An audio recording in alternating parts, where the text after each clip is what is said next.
नमस्कार। कहानी कलश में आपका हार्दिक अभिनंदन है और आज मैं कक्षा 10वीं के लिए आत्मत्राण कविता लेकर उपस्थित हुआ हूं। इसके कवि रविंद्र गुरुदेव, जिनके नाम से हम जानते हैं, कविंद्र रविंद्र के भी नाम से जानते हैं, रविन्द्रनाथ ठाकुर हैं। और इस कविता का अनुवाद बंगला से इसका अनुवाद जो किया है पंडित हजारी प्रसाद द्विवेदी, जिन्हें हम आचार्य हजारी प्रसाद द्विवेदी के नाम से जानते हैं। और आपको मैं बताऊं, इस कविता की अद्भुत बात क्या है। ये एक प्रार्थना की कविता है, प्रार्थना गीत भी कह सकते हैं या प्रार्थना कविता कह सकते हैं। इसमें कवि ने बिल्कुल अलग ढंग से बात की है। तो इससे जो प्रश्न पूछे जाएंगे, पिछली बार तो इससे प्रश्न जो सीबीएसई के बोर्ड की परीक्षा में पूछे गए थे, वो प्रश्न था इस कविता का अनुवादक कौन है, जो आज तक कभी नहीं पूछा गया था और पहली बार इस तरह के प्रश्न पूछे गए थे, अनुवादक का नाम पूछा गया था। तो इसलिए सीबीएसई वाले कभी भी कहीं से भी एनसीईआरटी की बुक से कहीं से भी प्रश्न पूछ सकते हैं, इस बात को ध्यान में रखिएगा। और आज मैं जो आपको आत्मत्राण कविता करवाने जा रहा हूं, इस कविता की व्याख्या की है और इसके बाद जो प्रश्नोत्तर होगा वो अगले वीडियो में लाऊंगा। सबसे पहले आइए रविन्द्रनाथ ठाकुर का परिचय प्राप्त करते हैं, आत्मत्राण के यशस्वी कवि। रविन्द्रनाथ ठाकुर का जन्म 6 मई 1861 ईस्वी में बंगाल के संपन्न परिवार में हुआ था और नोबेल पुरस्कार पाने वाले पहले भारतीय हैं। इनकी शिक्षा दीक्षा घर पर ही हुई। छोटी उम्र में ही स्वाध्याय से अनेक विषयों का ज्ञान अर्जित कर लिया। बैरिस्ट्री पढ़ने के लिए विदेश भेजे गए, लेकिन बिना परीक्षा दिए ही लौट आए। रविंद्रनाथ की रचनाओं में लोक संस्कृति का स्वर प्रमुख रूप से मुखरित होता है। प्रकृति से इन्हें गहरा लगाव था। इन्होंने लगभग 1000 कविताएं और 2000 गीत लिखे। चित्रकला, संगीत और भाव नृत्य के प्रति इनके विशेष अनुराग के कारण रविंद्र संगीत नाम की एक अलग धारा का ही सूत्रपात हो गया। रविंद्र संगीत, ध्यान दीजिए, ये बहुआयामी व्यक्तित्व के धनी थे। ये कविता, उपन्यास, कहानी, नाटक, चित्रकला किसमें आगे नहीं थे, ये सोचने की बात है। सारी विधाओं में इन्होंने एक अलग अपनी छाप छोड़ी और इनका एक स्कूल ही चला, रविंद्र संगीत, चित्रकला स्कूल, रविंद्र स्कूल। चित्रकला में, गीत में, कविता के तो हैं ही, नोबेल पुरस्कार इन्हें मिला है। इन्होंने शांति निकेतन नाम की एक शैक्षिक और सांस्कृतिक संस्था की स्थापना की। यह अपनी तरह का अनूठा संस्थान माना जाता है। आपको मैं बताऊं, शांति निकेतन से मैंने पीएचडी की है और जब मैं 2008 में शांति निकेतन पहली बार गया था तो सुबह मैं गया था, लगभग 7 बजे के आसपास में कैंपस चला गया था। तो वहां मैं देखता क्या हूं कि हर एक पेड़ के पास एक क्लास है, कक्षा लगी हुई है। हर एक पेड़ के पास विशाल घने पेड़ हैं और उस पेड़ के नीचे बच्चे पढ़ रहे हैं। क्या अद्भुत दृश्य था दोस्तों, मैं आपको क्या बताऊं, मैं उसे महसूस कर सकता हूं। जब कभी आपको मौका मिले तो शांति निकेतन जरूर जाइए। तो इन्होंने शांति निकेतन में एक अद्भुत, एक अलग तरह की शिक्षा व्यवस्था देने की कोशिश की, अलग संस्था बनाई और एक अद्भुत अनूठा है। अपनी काव्य कृति गीतांजलि के लिए नोबेल पुरस्कार से सम्मानित हुए। रविन्द्रनाथ ठाकुर की अन्य प्रमुख कृतियां हैं नैवेद्य, पूर्वी, बलाका, क्षणिका, चित्र और सांध्य गीत, काबुलीवाला और सैकड़ों अन्य कहानियां, उपन्यास गोरा, घरे बाहिरे और रविंद्र के निबंध, ये इनकी जो हैं इनकी रचनाओं के हैं। अब देखते हैं कि इस कविता में क्या है। पाठ प्रवेश करते हैं, उसके बाद करे, तैरना चाहने वाले को पानी में कोई उतार तो सकता है, उसके आसपास भी बना रह सकता है, मगर तैरना चाहने वाला जब स्वयं हाथ पांव चलाता है तभी तैराक बन पाता है। परीक्षा देने वाले जाने वाला जाते समय बड़ों से आशीर्वाद की कामना करता ही है, बड़े आशीर्वाद देते भी हैं, लेकिन परीक्षा तो उसे स्वयं ही देनी पड़ती है।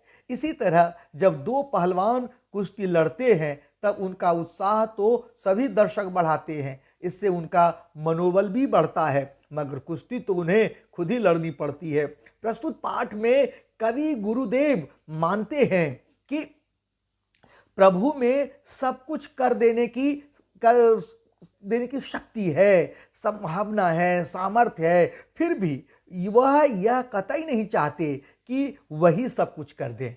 कभी कामना करता है कि किसी भी आपद विपद में, किसी भी द्वंद्व में सफल होने के लिए संघर्ष का वह स्वयं रास्ता बनाए, प्रभु को कुछ न करना पड़े। फिर आखिर वह अपने प्रभु से चाहते क्या है? आइए कविवर जो है की जो कविता है, ये जो गीत है प्रार्थना गीत, इसका जो अनुवाद है रविन्द्रनाथ ठाकुर की प्रस्तुत कविता का बंगला से हिंदी में अनुवाद श्रद्धेय आचार्य हजारी प्रसाद द्विवेदी ने किया है। द्विवेदी जी हिंदी साहित्य को समृद्ध करने में अपूर्व योगदान इनका है। यह अनुवाद बताता है कि अनुवाद कैसे मूल रचना की आत्मा को अक्षुण्ण यानी बचाए हुए की जा सकती है।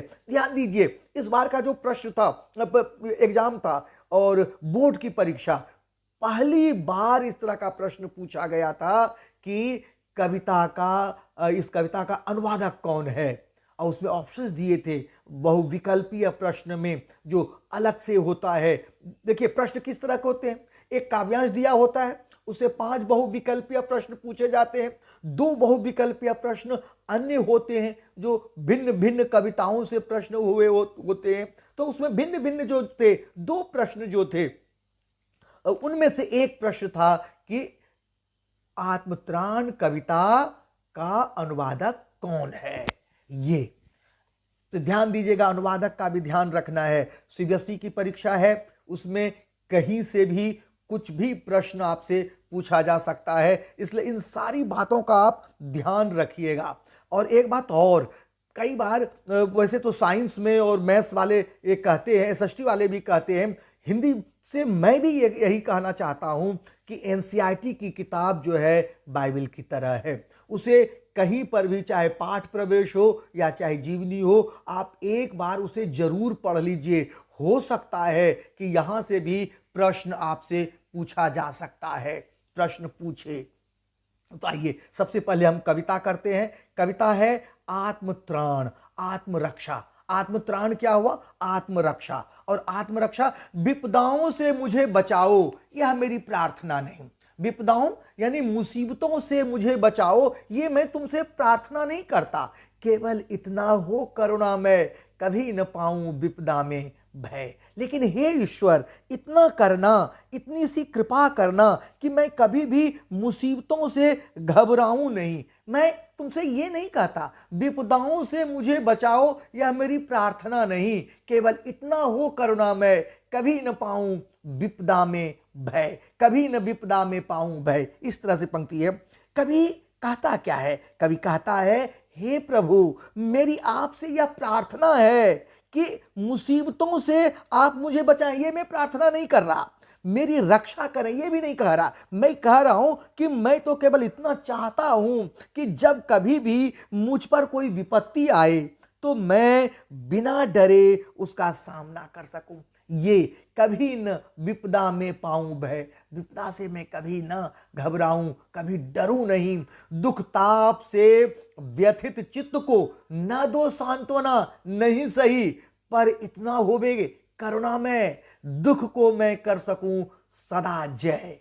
यानी क्या कह रहा है? कभी कह रहा है कि दुख ताप से मुझे सांत्वना न दो कभी, कोई बात नहीं, यह मैं भी नहीं चाहता कि जब कोई विपत्तियों की पीड़ा से मेरा मन दुखी हो जाए, व्याकुल हो जाए, तो आप मुझे सांत्वना दें। मैं अपने दुखों को स्वयं सहन कर लूंगा, परंतु हे करुणा में इतना करना कि मैं ऐसे कष्टकारी समय में भी केवल इतना चाहता हूं कि इन दुखों पर, वे जो दुख होंगे उस पर मैं विजय प्राप्त कर सकूं, उसको मैं जीत सकूं, कोई सहायक दुख को मैं कर सकूं सदा जय।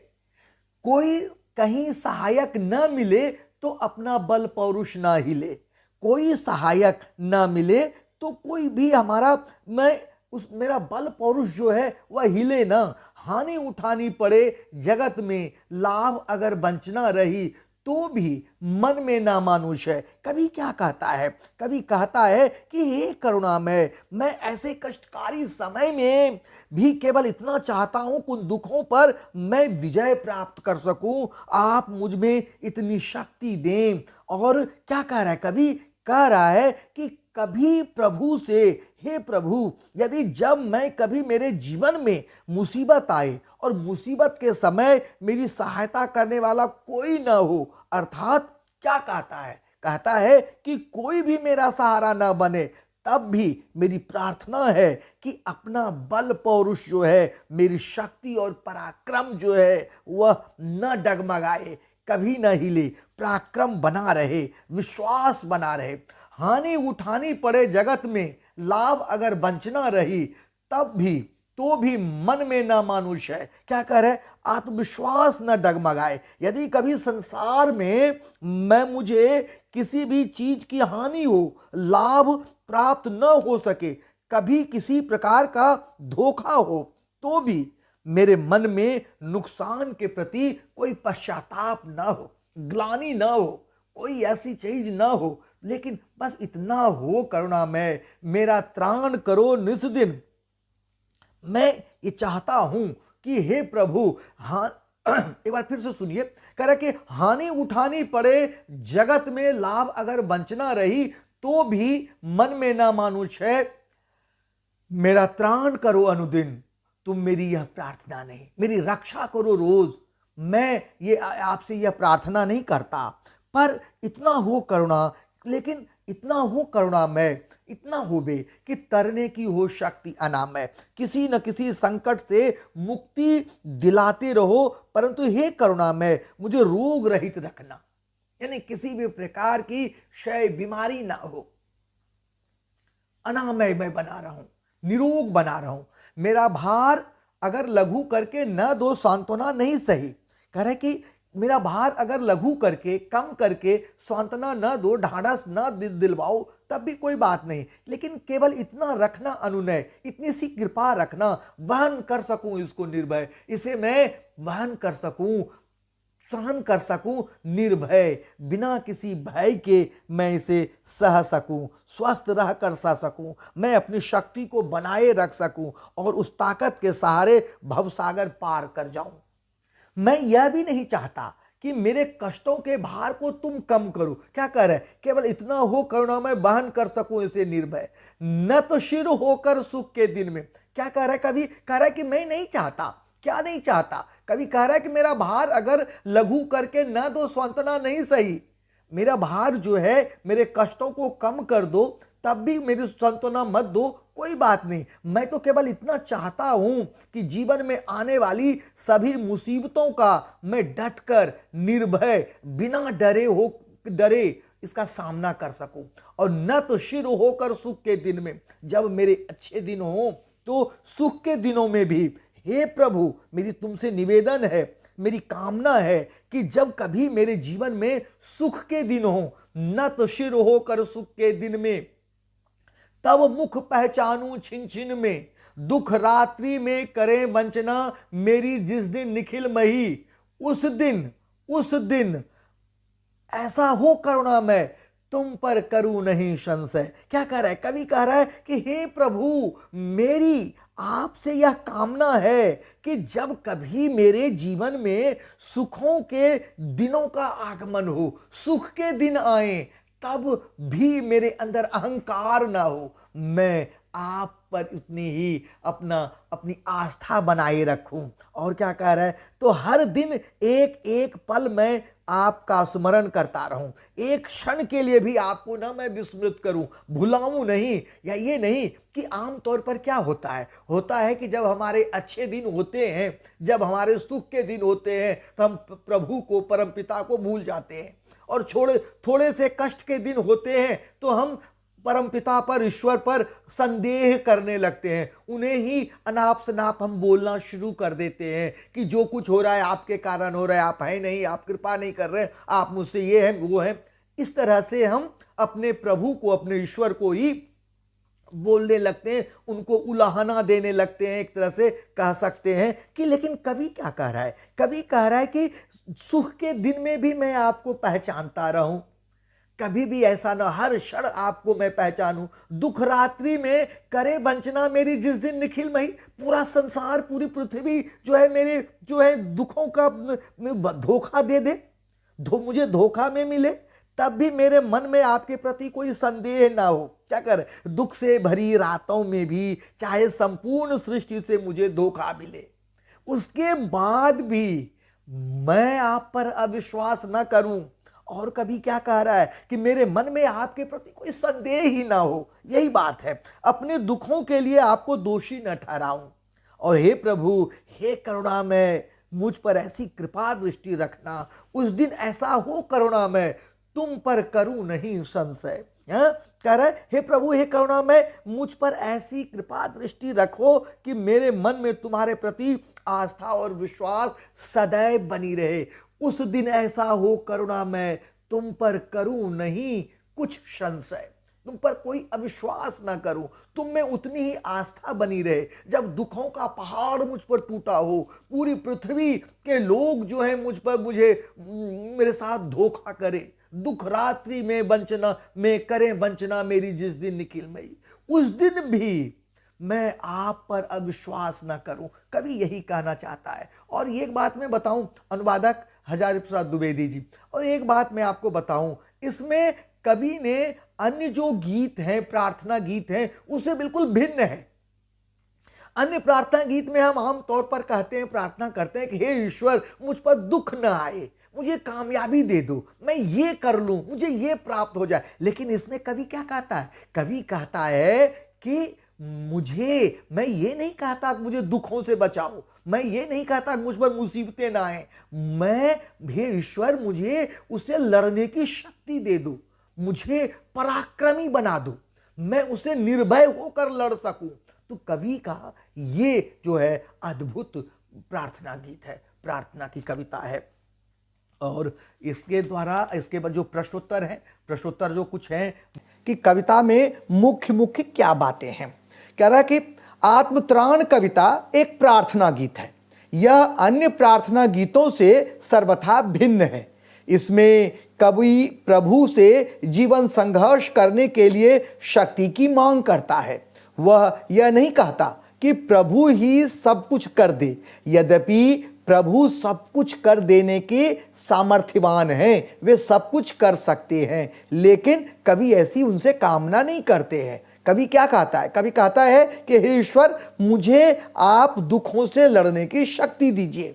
यद्यपि प्रभु सब कुछ कर देने में समर्थ हैं, कवि यह कामना करता है कि किसी भी आफत या विपत्ति या मुसीबत में, किसी भी द्वंद्व में सफल होने के लिए संघर्ष वह स्वयं करे, प्रभु को कुछ न करना पड़े। वह विपत्ति की घड़ी में जब सभी उसकी उपेक्षा कर दे, अपने प्रभु की सत्ता के प्रति अविश्वास प्रकट न करे। उसकी प्रार्थना गीत अन्य गीतों से भिन्न है। कवि यह मांगता है कि विपत्ति में वह डरे नहीं, अपने बल पौरुष पर अडिग रहे, अपना भार स्वयं उठाए, सुख के दिनों में भी प्रभु का स्मरण करे और प्रभु की कृपा पर कभी संशय न करे। आगे देखते हैं, आगे प्रश्न करते हैं। इस प्रतिपाद्य के बाद कॉम्पिटेंसी आधारित प्रश्न है। कवि रविंद्रनाथ ठाकुर ईश्वर से दुख कम करने की प्रार्थना नहीं करते, वे उनसे क्या मांगते हैं और क्यों? कवि रविंद्रनाथ ठाकुर ईश्वर से दुख कम करने की प्रार्थना नहीं करते, बल्कि वे दुखों से सफलतापूर्वक संघर्ष करने की शक्ति प्रदान करने की कामना करते हैं। वे विपत्तियों से जूझने की क्षमता प्रदान करने और उन परिस्थितियों में निर्भीक बनाने की प्रार्थना करते हैं। वास्तव में कवि अपने दुखों का भार स्वयं वहन करना चाहता है। वह ईश्वर पर पूरी तरह आश्रित रहना नहीं चाहता, बल्कि आत्मनिर्भर बनकर अपनी नियति को निर्धारित करने की शक्ति प्राप्त करना चाहता है। वह किसी भी स्थिति में ईश्वर पर संशय नहीं करना चाहता। उसका आत्मविश्वास एवं मनोबल अत्यंत उच्च स्तर पर है और वह कर्मठ तथा पौरुषवान बनना चाहता है। यही कारण है कि वह ईश्वर को अपने दुखों को समाप्त करने का अनुनय नहीं, बल्कि स्वयं में उन दुखों से लड़ने की क्षमता विकसित करने की प्रार्थना करता है। अगला प्रश्न क्या है? आत्मत्राण कविता में कवि की प्रार्थना से क्या संदेश मिलता है? अपने शब्दों में लिखिए। आत्मत्राण कविता से हमें यह प्रेरणा मिलती है कि हम अपने काम एवं दायित्वों को पूरी निष्ठा एवं ईमानदारी के साथ पूर्ण करें। हम अपने कार्यों के लिए ईश्वर पर निर्भर न रहें, बल्कि स्वयं के अंदर ऐसी शक्ति एवं क्षमता विकसित कर लें जिससे विषम परिस्थितियों एवं कठिनाइयों से जूझने की शक्ति हमारे अंदर मौजूद हो। हमारा आत्मबल एवं पराक्रम डगमगाए नहीं। हम प्रभु यानी ईश्वर पर कभी भी संशय न करें। उनकी क्षमता असीमित है, लेकिन अपने प्रभु से अर्थात ईश्वर से हमें अपने दुखों को हरने की, समाप्त करने की प्रार्थना नहीं करनी चाहिए। हमें स्वयं की क्षमता पर विश्वास रखना चाहिए और अपने जीवन की विषम परिस्थितियों का स्वयं ही डटकर सामना करना चाहिए। अगला प्रश्न क्या है? अगला प्रश्न है, अपनी इच्छाओं की पूर्ति के लिए आप प्रार्थना के अतिरिक्त और क्या क्या प्रयास करते हैं? लिखिए। उत्तर है, हम अपनी इच्छाओं की पूर्ति के लिए ईश्वर से प्रार्थना करते हैं। ईश्वर से अच्छे स्वास्थ्य, तरक्की तथा जीवन में यश की कामना करते हैं। हम संघर्षों के समय ईश्वर को स्मृति में लाते हैं, तो इसका कारण उनसे ऐसी क्षमता पाने की आशा होती है जो हमें संघर्षों में विजय पाने की शक्ति प्रदान करे। ईश्वर की प्रार्थना के अतिरिक्त हम परिश्रम करते हैं और जीवन में विकास के विभिन्न संसाधन जुटाने की कोशिश करते हैं। हम दूसरों की सहायता से भी अपने आत्मबल में वृद्धि करते हैं। ईश्वर की प्रार्थना के अतिरिक्त अपने समाज एवं शुभ चिंतकों की प्रेरणा से हमें साहस, निडरता तथा पौरुष आदि प्राप्त होते हैं। अगला प्रश्न, आत्मत्राण कविता में कवि को ईश्वर के अतिरिक्त अपनी बुद्धि और कौशल पर विश्वास है, और क्यों? स्पष्ट कीजिए। आत्मत्राण कविता में कवि को ईश्वर के अतिरिक्त अपनी बुद्धि और कौशल पर विश्वास है। उन्हें अपनी शक्ति व कठिनाइयों का सामना करने के लिए बुद्धि के बल पर बनाई गई योजनाओं और कुशलता के बल पर उनका सामना करने की क्षमता पर विश्वास है, क्योंकि कवि का मानना है कि मनुष्य अपना उद्धार स्वयं ही कर सकता है, अपनी कठिनाइयों से खुद छुटकारा प्राप्त कर सकता है। कोई और उसकी सहायता नहीं कर सकता। यदि मनुष्य स्वयं कर्म नहीं करेगा और केवल ईश्वर के भरोसे बैठा रहेगा तो वह कभी भी कठिनाइयों का सामना नहीं कर पाएगा। इसके विपरीत यदि वह अपनी समस्त शक्तियों का उचित प्रयोग करेगा तो कठिनाइयां निश्चय ही दूर होंगी। अगला प्रश्न क्या है? अगला प्रश्न है कि आत्मत्राण कविता का कवि ईश्वर को सर्वोच्च सत्ता मानते हुए भी उनसे किसी प्रकार की अपेक्षा नहीं करता, क्यों? लिखिए। आत्मत्राण कविता में कवि ईश्वर को सर्वोच्च सत्ता मानता है, लेकिन उनसे सहायता की अपेक्षा नहीं करता, क्योंकि वह कहता है कि मुझ में आत्मविश्वास की कमी न हो। मेरे जीवन में कोई भी मुसीबत आने पर मेरा बल, शक्ति और मेरा पराक्रम न डगमगाए। आप मुझे दुखों पर विजय प्राप्त करने की शक्ति प्रदान करें। कवि नहीं चाहता कि उसके कष्टों के भार को ईश्वर कम करे। मैं तो केवल इतना चाहता हूं कि जीवन में आने वाली मुसीबतों का मैं डटकर निर्भय होकर सामना कर सकूं, अर्थात आप मुझे निर्भयता का वरदान दें। अब बहुविकल्पीय प्रश्न करते हैं। कवि ईश्वर से कामना करता है दुखों को सहन कर पाने की शक्ति का, संघर्ष की शक्ति का, यश प्राप्त करने की शक्ति का, या क और ख दोनों? तो उत्तर है क और ख दोनों। अगला प्रश्न है, कविता में कवि कठिन परिस्थितियों में भी क्या नहीं करना चाहता है? तो कवि दुखों को सहन कर पाने की शक्ति, विपत्तियों से लड़ने की शक्ति, ईश्वर से रक्षा करने की, प्रार्थना करने की शक्ति, और ईश्वर कभी दुख न दे। तो कभी ईश्वर से ये नहीं कहता कभी वह दुख देगा, कभी कहता है कि मुझे ईश्वर दुख से लड़ने की शक्ति दो, वह उसका बल पौरुष न हिले। तो ये अगला प्रश्न, कहीं कोई सहायक न मिले तो अपना बल पौरुष न हिले, हानि उठानी पड़े जगत में, लाभ अगर वंचना रही तो भी मन में न मानुष है, मेरा त्राण करो अनुदिन, तुम मेरी यह प्रार्थना नहीं, बस इतना हो करुणामय, तरने की हो शक्ति अनामय। इस काव्यांश के आधार पर प्रश्न बन सकते हैं, कवि किससे हार नहीं मानना चाहता है?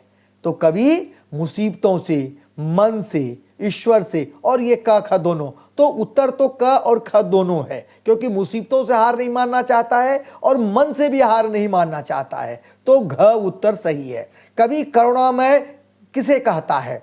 कवि करुणामय ईश्वर को कहता है, मनुष्य को, स्वयं को, सहायक को नहीं, ईश्वर को। घ उत्तर सही है। कवि संकटों का सामना किसकी सहायता से करना चाहता है? कवि संकटों का सामना स्वयं की सहायता से करना चाहता है, वह अपने बल पौरुष से सामना करना चाहता है। तो क, ख और घ तीनों गलत है, ग सही है, स्वयं से। तो ये अब धन्यवाद की बारी आती है। धन्यवाद देने से पहले आपसे एक विनम्र निवेदन है, और वह निवेदन आप जानते हैं कि मैं आपसे क्या निवेदन करने जा रहा हूं। निवेदन है कि आप अधिक से अधिक लाइक और सब्सक्राइब कीजिए। आपके लाइक और सब्सक्राइब करने से मेरा हौसला बढ़ता है। एक दूसरी बात, कमेंट्स बॉक्स में आप कमेंट्स कीजिए। कोई भी पैराग्राफ आपको समझ में नहीं आया हो, कोई भी प्रश्न आपके समझ में आप नहीं आया हो, और कुछ भी आपके आत्मत्राण कविता से जुड़े हुए प्रश्न हो आपके मन में, वो आप कमेंट्स बॉक्स में लिखिए। मैं या तो नया वीडियो बना दूंगा, या आपके कमेंट्स जहां आप लिखेंगे वहां पर मैं उसका जवाब दूंगा, पूरी तरह से एक्सप्लेन कर दूंगा। तो दोनों तरह की बातें मैं करने के लिए तैयार हूं। इसलिए आपका लाइक, सब्सक्राइब और कमेंट्स करना बहुत जरूरी है। बहुत बहुत धन्यवाद।